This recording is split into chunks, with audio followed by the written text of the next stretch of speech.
What's up, everybody, and welcome back to Fireside Giants. I'm your host, Anthony Rivardo, joined by my co-host, Alex Wilson. And today, we want to dive into the New York Giants' fifth-round draft pick from this year's class, Tyrone Tracy Jr. out of Purdue, wide receiver converted to running back, 5'11", 211, beast, piece of muscle, runs upfield, can't bring him down, tackle breaking machine with a lot of versatility and dynamic ability as a receiver out of the backfield. We want to dive into him and just kind of look at what he could bring to the table in his rookie season, maybe long term. We know that the New York Giants are kind of leaning towards taking this running back by committee approach. Of course, Saquon Barkley departs in the offseason. They signed Devin Singletary as his replacement. Now they add Tyrone Tracy Jr. to this backfield, and I'm impressed. I didn't know much about this guy until the Giants drafted him, but then I started going through some All-22, watching his film, looking at some highlights as well, and taking a look at some closer stats, some deeper analytics on Tyrone Tracy, and there is so much to like in this kid. The ceiling is very high. The potential is there. It's all about player development, which is something that we've talked about all offseason long for the Giants. Obviously, they've developed or failed to develop a lot of their recent draft picks, but if they can get it right with Tyrone Tracy, I feel really good about this kid, and I think there's a lot of talent to harness and unload here for the New York Giants from their fifth-round draft pick. So we're going to go ahead and dive into all that, but before we do so, make sure to leave a like if you enjoyed this episode, subscribe to the channel if you're new, ring the bell so you don't miss an episode, and comment your thoughts down below in the comment section. If you listen to Apple or Spotify, please make sure to leave us a 5-star review. Go ahead and follow us on all of our social media channels at Fireside Giants. Without further ado, Alex, how are you doing today, my friend? And what are your thoughts on Tyrone Tracy Jr.? I'm doing great, man. And look, we were talking about Tyrone Tracy Jr. before this podcast started, and the thing we came back around to was one of my favorite draft players, and it was Malachi Corley, who, by the way, the Jets prioritized. They were like trying to move up in the second round. Fortunately, he fell to the third, and they got him there. But Jets got a good one, and you know, I was looking at Malachi Corley as this underrated prospect, who clearly he was a third-round pick. I think he's going to be a really nice asset for them. And the Giants, in my opinion, probably liked Malachi Corley because Tyrone Tracy is a really similar player. These two guys are just absolute unique. Like, they're just unique assets in their own ways. And I want to talk about Tyrone Tracy, what he did. You know, he transitioned from receiver to running back, and kind of the opposite with Malachi Corley, who has been a receiver, but he plays like a running back. He plays the game like someone you give the ball to in the backfield, and you just say, go get him, man. Like, keep running. Just go as fast as you can, as far as you can, and use that unparalleled strength to your advantage. Tyrone Tracy is similar in that way. He has, and part of the reason I love Trey Benson out of Florida State was because I love this contact balance. Tyrone Tracy has that same caliber of contact balance. He manages to stay on his feet. You cannot arm tackle him. And by the way, Anthony, with the league banning the hip drop tackle, guys like this benefit the most because you cannot bring him down by the legs anymore. You can't bring him down by dragging him from behind. He's going to power through those tackle attempts. And not only that, he's going to get a lot of flags for it. You know, hopefully he doesn't get injured from that, and I think it'll still happen occasionally because it's hard in the heat of the moment to like think about how you're tackling somebody, especially if you're chasing after them. But if you're using more arm tackles and DBs are trying to do that, you have a player like this, it's going to be really hard to stop him. This is a player who had the most yards after contact in college football at the running back position with 4.44 per attempt. And the guy, I think it's 713 yards and like 7 touchdowns or something like that. I mean, he was very, very productive when he was given the ball. He also didn't drop a pass. And the interesting thing to me, Anthony, is that he only had like 150 receiving yards, maybe not even. He barely was used in the passing game, and he's a former receiver. He's a strong guy. He can pass protect. I think this is one of those guys that, you know, you give him a year, give him 2 years, and he might be pushing for starting reps. In fact, I think the Giants drafted him to be an immediate impact player. I don't think that he's going to be stealing Devin Singletary's job, but there are a number of ways that you can utilize a guy like Tyrone, Tracy to your advantage. One, the new kickoff rules. He's going to be an absolute asset there. Gunnar Olszewski, get ready for a competition, my friend, because Tracy's going to be pushing him for the punt returning jobs too, in my opinion. This is a guy you want returning punts. He can power through those first impact tackles. Gunnar Olszewski, good player. Like, he was solid for us last year, but if he got hit, he was oftentimes going down because he's a smaller dude. Tracy, he's bursting through arm tackles. And that's what you want to see from some of these guys. You know, those gunners, we're talking about like young cornerbacks. We're talking about sometimes they're receivers. Like, they're skinny guys. Tracy's going to bully them. So I do like that about his game as a punt returner and kick returner. But as a pure, like, creative asset, Anthony, how do you think that the Giants can utilize him? Like, Is there any ways that you can get creative with him, putting him in motion, using maybe dual running back sets, or, third down specific, a change of pace type of guy? He's fast. I mean, he's obviously really strong. He has ridiculous contact balance. I think there's a lot of nice traits here. There's a couple of elite traits here that you got in the 5th round, and the reason you dropped that far is he's going to be 25 years old, I think, at the end of this year. So, he's an older rookie, a much older rookie. But here's the reason I don't give a crap about that. Because the running back shelf life is about 4 years anyways. 5 years. By the time that Tracy and we're done and finished with him, he'll be 30 years old, and he'll be a free agent. You know what I mean? Like, this is a good scenario for the Giants. They can maximize his already developed frame and the fact that he has experience in multiple ways, and he can be like literally an instant impact player in specific sets and in specific kind of methods. So, how do you think the Giants get him involved, and where do you think he makes the most impact on this team moving forward? Yeah, I think immediate impact for Tyrone Tracy Jr. will be as a third down running back, meaning if the Giants are facing a 3rd and 12 and they need somebody on the field who can catch the ball out of the backfield, make some guys miss, and hopefully gain some yardage, that's Tyrone Tracy Jr. He has that receiving background and ability because he's a former wide receiver. So I think him coming out of the backfield, that's what you can expect early on, having him be a rotation back in there for those passing situations. Then going forward, maybe he starts to get some handoffs. Maybe you start to actually develop him as a runner between the box, and then he can maybe even become a solid running back on this team. But early on, I think what the Giants got here from day one is a very fun gadget player. Now, if you remember, Alex, when the Giants drafted Wan'Dale Robinson a couple of seasons ago, his first few games in the NFL, he very much was just a gadget player. The Giants didn't have him lining up out wide or in the slot all that often. Most of his production came from bubble screens or end arounds, like these little quick routes just to get the ball into his hands and let him make some people miss. That was all they really envisioned with Wan'Dale Robinson through the first few games of his career. And then he started to develop, and then they unlocked him and they let him run these routes and go downfield and become a much better player. I think you could expect a similar trajectory with Tyrone Tracy, where he gets on the field early as a gadget player, but then continues to develop and become more of a focal point in the offense. Now, hopefully that is the case. Of course, this is a 5th round draft pick, so the potential is obviously there, but they do need to develop this kid. He hasn't played a whole lot of running back. He's only taken 115 career snaps. Guy needs more reps. He does need to play in order to develop, since he hasn't played the position a whole lot. But again, you love the ability there with his tackle breaking. 115 carries, 46 missed tackles. How do you bring this guy down? You love that ability. And one of the things that I would actually keep in mind for the Giants is they drafted a football player. They didn't draft a running back. They drafted a football player, meaning he's played receiver, he's played running back. What's to say he can't do both of those things at the next level, right? You can absolutely work him in with your wide receivers in practice, with your running backs in practice, and cross-train him there and have him pretty much prepared to play either position. Because let's say that the Giants have some injuries at wide receiver, Alex. Let's say Wan'Dale, knock on wood, goes down, and they're a little thin at the slot receiver position. What stops you from putting Tyrone Tracy Jr. in there and playing him in that role, Alex, that you envisioned for Malachi Corley? Just to be that gadget, screen, slot receiver type, underneath route runner, just catch the ball, break tackles, and run upfield.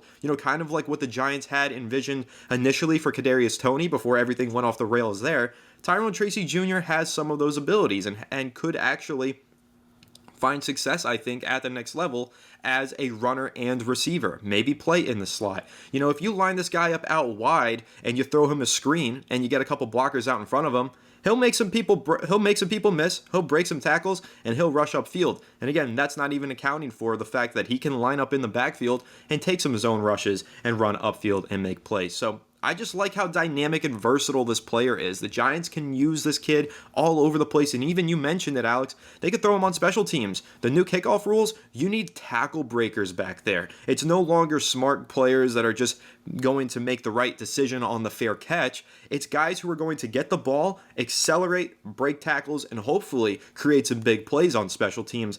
That's what the Giants should be looking for now. That's what all NFL teams are looking for now. So Tyrone Tracy, that might be something that you could envision for him. A guy who goes out there on special teams, makes an impact as a new return man. So I just love all of the different talents that this guy brings to the table. And one last thing that I will say before I hand it back to you, Alex, I want to throw this out there for everybody. If you look at Tyrone Tracy's relative athletic score, you'll get jazzed just by looking at it because there's green everywhere. He's got a 9.78 overall score. He ran a 4.48 40-yard dash, very good for a running back. His shuttle time was 4.06. His three cone 6.81, so very agile. 40-inch vertical, 10-foot 4-inch broad jump, and he's 5'11", 209. Now, all of those numbers sound great, and they really are especially nice to look at when you compare them to Deebo Samuel. Deebo Samuel, same height, 5'11", similar weight, 214 versus 209, exact same 40-yard dash at 4.48 seconds. Shuttle drill was within a half a second of each other. So you can look at this player and say, we've got our Deebo type of player, right? Because that's what we were talking about Malachi Corley, right, Alex? You were saying, I like his Deebo-esque ability and how he could be this versatile kind of throw these screens, let him break tackles player. You can do that with Tyrone Tracy. Even though he's listed as a running back, he's got a very similar athletic profile to Deebo Samuel. He plays the game similarly. He can play that Deebo role that NFL teams are searching for. You know, the 49ers use Deebo Samuel in a very specific way, and it's a very unique way, and they've maximized his talents and made him an all-pro level receiver. But all these NFL teams now are trying to play copycat because it is a copycat league. They've been looking for a Deebo-like talent, somebody that you could throw the ball to, let him just break tackles. The Giants finally found their Deebo-esque player here. They've got their powerful receiver / running back athlete, and that's Tyrone Tracy Jr., and I really do think that this is an exciting proposition for the Giants to have somebody with that ability in their lineup. Alex, how do you feel about that? Just kind of the idea that this guy might play a lot of receiver for the Giants. He's listed as a running back, and he'll definitely come out of the backfield and take handoffs and make plays as a receiver out of the backfield. But the idea of maybe putting him in the slot or even out wide to catch screen passes, that can get really exciting because then you could see that tackle-breaking ability on those screen plays really come to fruition. Well, the way I think of it is like, how can you use this guy to create deception? I kind of like the idea of utilizing him as a screen catcher because teams will see, the opposing defenses will identify that. They'll say, oh, okay, this guy, we know what he's good at. We know what he's going to do. But think about what it does to create deception around. We can open up more space for guys like Wan'Dale Robinson.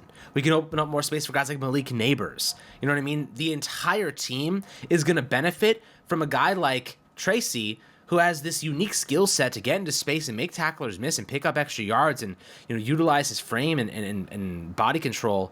I think is really unique, and I think that the Giants can get creative here. I think that, listen, the Giants just added Theo Johnson, who's a stupidly, we'll talk about him in another episode, a stupid athletic tight end out of Penn State.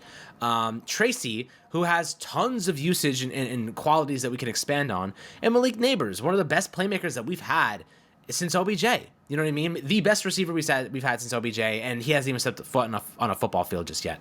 So with that being said, I kind of feel as though right now the Giants have an opportunity to get really creative, really build something unique here. You see the Chiefs, they're always building a new wrinkle into their offense. They're always adding another layer to the onion because the truth is you can never figure out what they're doing. The Giants, however, run the same exact 5 plays over and over and over, and eventually you're going to start to decipher them. Eventually you're going to start to see, well, we know this formation. This is where they usually go. Daniel Jones, we know this is where he likes to go to his first read. We know he likes to run if he doesn't get his first read if it's not open. They start to figure out guys like this. The Giants need to simplify this offense for Daniel Jones if that's the direction they're going to go, and make this about producing as much yardage by utilizing deception and creativity. That is what the Chiefs do. The Chiefs are not a downfield-oriented offense like they were when Tyreek was there. They're much more of a West Coast-style offense. They dink, they dunk, they create space, they make plays, and they have the quarterback to make those accurate throws. Daniel Jones, to me, the best way that the Giants can help him is get the ball out of his hands faster. Not keep him in the pocket. The longer that Daniel Jones in the pocket, the worse he is. Because the truth is, he starts to hesitate. He starts to get distracted by the pocket collapsing. He can't get through his progressions. They need to design plays that add other wrinkles to the offense where Daniel Jones can get rid of the ball faster. And also, it doesn't have to be his third read. He can get 1-2, bam, ball is out. He's not going to be able to run the same way he is when he comes back from this injury, objectively. Even if you think that you want to throw him back into the fire and let him run, 10 times a game coming off a torn ACL, I don't think that's probably what they're going to do. Daniel Jones needs to be great because he's a great throwing quarterback, not because he's a great running quarterback. That's really what we need from him. We need him to get better as a passing quarterback. So simplify this offense in terms of get the ball out faster, but get more creative with how they utilize these playmakers. Now they have the weapons to do everything they want to do. All the different concepts, all the different schemes, sub-packages, whatever it might be that they want to utilize, they now have at their disposal. There's no more excuses. We've talked about Daniel Jones not having any more excuses. The coaches have no more excuses. Brian Dable has no more excuses. Mike Kafka has no more excuses. They need to develop a scheme with the talent they have, and they have a lot of talent now. A lot. It's time to actually produce because the scheme lends itself to better production, not holding us back because they didn't do enough to add different wrinkles and different layers and deception concepts to keep opposing defenses on their feet. They watch the film. They see everything. Giants got to be one step ahead. In 2022, they were one step ahead. Last year, the entire league caught up to them. They got to redo a lot of the playbook now with the new playmakers they have. So I do think that they're going to add a lot of different plays, a lot of more creativity. And if we don't see that, that's a coaching problem, not a Daniel Jones problem, not a Neighbors problem. We need to see more coaching go into the scheme, get rid of the ball faster. Obviously, we'll take the explosive shots downfield. And when you have a guy like Malik Neighbors, you can lead that ball out in front of him and he'll chase it down. Same thing with Jalen Hyatt. So I'm excited. It's Slayton as well. I completely forgot about him. So there's a lot of assets here. It's time to utilize them. Daniel Jones, just get the ball to Malik Neighbors. He'll add an extra 1,500 yards to your stat line and make you look a little bit better, I think. Yeah, that's really the mission of 2024. Just get the ball into the hands of the playmakers. And obviously the offensive line needs to play better. The Giants need to pass protect, let the quarterback actually throw the ball in 2024. But now there are players to get the ball in the hands of, right? Like Devin Singletary, you want the ball in his hands. You definitely want the ball in Malik Neighbors' hands. And I think that Wan'Dale Robinson proved to everybody that we want the ball in his hands as well down the final stretch of the season. And even throw in the guy that we talked about in today's episode, Tyrone Tracy Jr. You guys are going to want to see this kid with the ball in his hands. If you haven't seen his highlights yet, go search them up. He's a tackle-breaking machine. He is a whole lot of fun to watch. So hopefully this Giants offense is fun to watch this season. I don't know if it will be. It was miserable watching the New York Giants offense last year. Very difficult to watch them punt and turn the ball over and get sacked every other play. Wasn't a whole lot of fun. But now that there is some more playmaking talent around here, hopefully the New York Giants will be a much more well-equipped team on offense, put up more points, and again, be more fun to watch. That's what I'm hoping for. But yeah, quick breakdown here on Tyrone Tracy Jr., an exciting fifth-round draft pick for the New York Giants. How do you guys feel about him? Do you think he's going to be a starter soon on this team? Do you think he's going to make an impact as a rookie? Of course, we want to hear your thoughts down below. And of course, stay tuned to Fireside Giants for all of your New York Giants news, rumors, reports, and coverage right here on Fireside Giants. Make sure to leave a like if you enjoyed this episode. Subscribe to the channel if you're new. Ring the bell so you don't miss an episode. And comment your thoughts down below in the comment section. If you listen to Apple or Spotify, please make sure to leave us a 5-star review. Go ahead and follow us on all of our social media channels at Fireside Giants. Without further ado, we'll catch you all in the next one. Have a good one, and let's go Giants.